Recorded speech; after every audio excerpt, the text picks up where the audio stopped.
Welcome to a discussion on the Spirit of Truth. So, who or what is the Spirit of Truth? What does this Spirit do?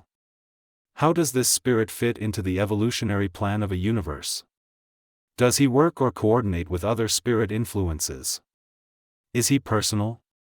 Should we talk or pray to this Spirit? And though I just used the pronoun he, the Spirit of Truth is Spirit and does not have a gender. I chose to use the pronoun he instead of saying it. With the arrival of the first thought adjusters on a planet, various orders of celestial personalities begin to arrive to uplift mankind. Starting with the planetary prince, we progress through many epical revelations of God that eventually lead to the era of light and life. On a normal planet, a Navonal son, our Creator Son, incarnates as a man, is born of a woman, and through this bestowal mission, helps to issue in the era of peace on earth. This bestowal son's life is an incarnation of paradise truth, and his spirit of truth stays on the planet. And always will be with us. Urantia, as we know, struggles with the effects of rebellion and default. We are not a normal planet, though we have not been forgotten or left alone. We have many blessings and much help. Our Creator Son, Michael of Nebadon, experienced his seventh bestowal, as Jesus of Nazareth, a mortal on Urantia, and presented God's loving nature to us. His Spirit, the Spirit of Truth, is with us. Most recently we received the Urantia Book, which added new levels of understanding about God, deity, divinity, the universes, our origins, history and destiny. Specific to today's topic, the Urantia Book clarifies our understanding that we are graced with many spirit influences. Let's begin with reference to the 7 universe higher spirit influences. I will let you read this quote, and most quotes posted on the screen, to yourself. You might want to pause the video and read at your own pace. The 7 universe higher spirit influences. Indeed, we have many spirit influences, though we are not only blessed with support. These spirit influences bespeak of our origins, history, and as we see in spirit number 7, our destiny. As we learn more about these spirit forces in our lives, we also gather ideas of how to explain these spirit influences to new readers of the Urantia Book and how to discuss spirit beings with people of other faith traditions. Our focus today is the Spirit of Truth, as we explore the who, what, why, when, and how of this Spirit, and the working union of the Spirit of Truth with the Spirit of the Father, the Thought Adjuster, and the local universe Mother Spirit, the Holy Spirit. The handouts for this week's course offer specific quotes addressing the Spirit of Truth and provide some answers to our questions. Read these quotes and the next 2 slides to yourself. There are 3 distinct spirit circuits in the local universe of Nebadon. 1. The bestowal spirit of the Creator Son, the Comforter, the Spirit of Truth. 2. The spirit circuit of the Divine Minister, the Holy Spirit. 3. The intelligence ministry circuit, including the more or less unified activities but diverse functioning of the 7 adjutant mind spirits. Read to self. The Spirit of my Father and the Spirit of Truth shall establish you in the coming kingdom of spiritual understanding and divine righteousness. The Spirit of Truth works as one with the presence of the Spirit of the Divine Minister. This dual spirit liaison hovers over the worlds, seeking to teach truth and to spiritually enlighten the minds of men, to inspire the souls of the creatures of the ascending races, and to lead the peoples dwelling on the evolutionary planets ever towards their paradise goal of divine destiny. The Spirit of Truth, derived from the personality of the Creator Son, is functionally centered in the person of the Divine Minister. The Universe Mother Spirit acts as the universe focus and center of the Spirit of Truth. We are assured that all spirit influences conspire to foster and personalize truth so that the Father's plan of destiny for His children is fulfilled. We are also told that in our experience all spirit is one. Read to self. Although divinity may be plural in manifestation, in human experience deity is singular, always one. Neither is spiritual ministry plural in human experience. Regardless of plurality of origin, all spirit influences are one in function. This chart reviews Michael's 7 bestowals, each bestowal being a revelation of one phase of the sevenfold expression, the will of the Paradise Father, Son and Infinite Spirit, as represented in the 7 master spirits. As we know, Michael's 7th bestowal began as Son of Man, a mortal, seeking and finding God, and ended as the Son of God revealing the nature of God the Father to mankind, and to all in Nebadon. Since Michael's final bestowal, all worlds who have experienced a bestowal mission from an avonal Son receive the same Spirit Comforter from the sevenfold Creator Son, just as if Michael himself had incarnated on that planet.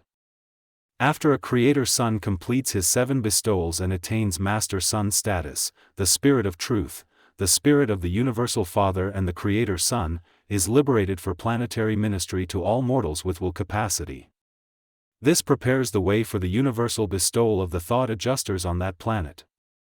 Prior to Pentecost, thought adjusters came to individuals on a planet who meet select criteria, such as being dominated by love and unselfish ministry, making a declaration of intent to do the will of God, making of a supreme decision of unusual spiritual import. Paper 108, Section 2 on Mission and Ministry of Thought Adjuster provides more details. Since Pentecost, every sincere believer has received the gift of the Spirit of Truth, in accordance with their love for truth and the capacity to grasp and comprehend spiritual realities. The Spirit of Truth will guide us into the living and growing truth, expanding, unfolding, and adaptive truth. Enhance our connection to our Creator Son and our Paradise Father, to know the Father's love and spirit nature, and Son's mercy and moral character. Illuminate and reinterpret the Master's life and teachings for each generation as they live and grapple with life in their time. What does this mean? How does this work? Jesus' core message was the infinite and eternal love of the Father for all his children. It is our faith recognition of sonship, our acceptance of God's love, that leads us into the father-child relationship, into our uniquely personal relationship with our Father. Our path to the Father is through love, loving one another, as He loves us. The Spirit of Truth is concerned primarily with the revelation of the Father's spirit nature, His love, and the Son's moral character. The Creator Son, in the flesh, revealed God to men. The Spirit of Truth reveals the Creator Son to men, and continues to reveal this teaching of Jesus to our heart and soul.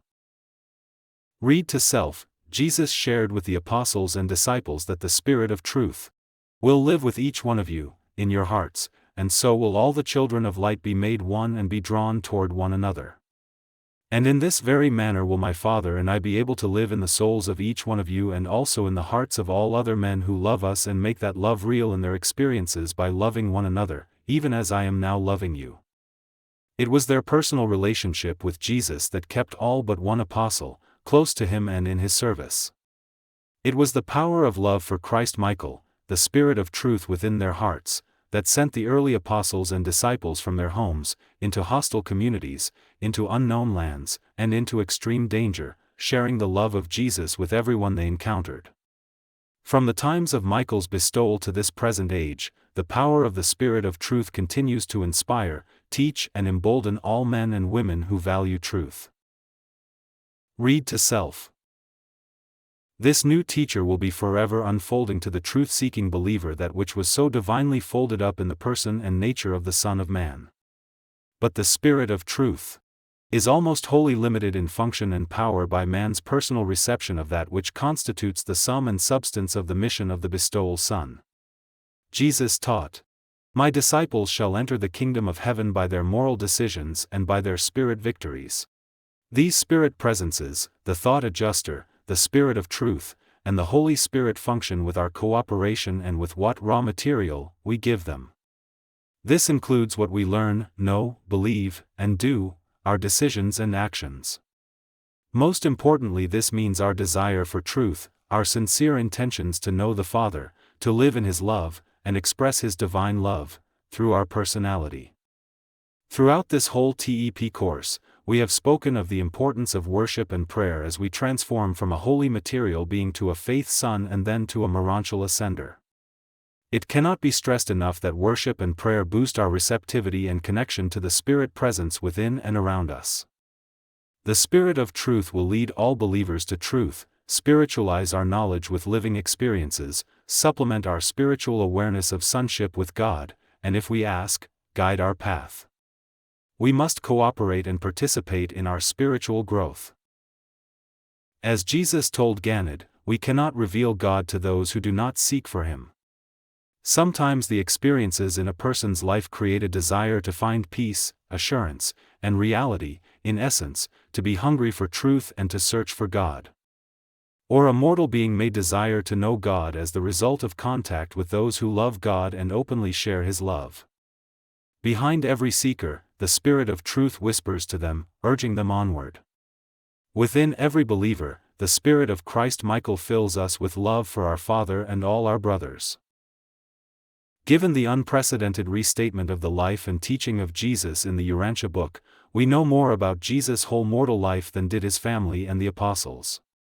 We have a vastly deeper understanding of His teachings than what was preserved in historical and biblical records over the past 2,000 years. This knowledge is fuel for the soul and for unleashing the power of the Spirit of truth with us. The more we study, ponder what we read, reflect on our experiences, unselfishly serve our brothers, worship and pray, the more power the Spirit of truth will have to guide us. Now is the time to give rein to the Spirit of truth so we may conquer the world with unfailing forgiveness, matchless goodwill, and abounding love. We are equipped to overcome evil with good, to vanquish hate with love, to destroy fear with courageous and living faith in truth. See you in class, where we will continue the discussion of the Spirit of truth.